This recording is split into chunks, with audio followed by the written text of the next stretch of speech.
Une question explosive qui ne sera pas écartée de sitôt. Des centaines de milliers de personnes manifestent en France depuis 2 semaines contre l'augmentation du coût des carburants.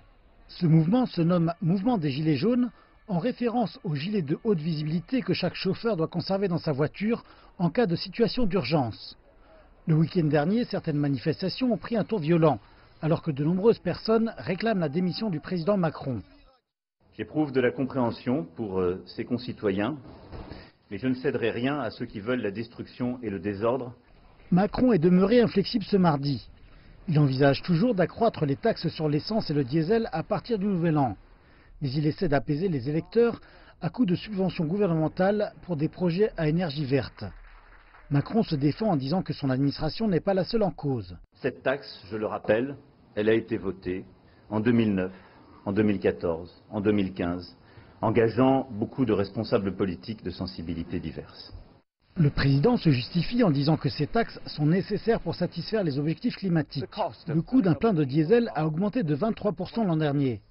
Le président Macron rejette la faute sur le marché mondial du pétrole et a promis d'adapter les taxes sur le carburant aux fluctuations des prix. Mais cela sera certainement insuffisant pour les propriétaires d'automobiles. On est obligé, ça ne change rien de toute façon. Qu'on est d'accord ou pas d'accord, ça ne veut rien dire, quoi. Ça augmente et on fait le plein et on part et on travaille, voilà. Il a raison de ne pas céder à ce genre de manipulation. Les Français reprochent à Macron d'être arrogant et déconnecté des Français.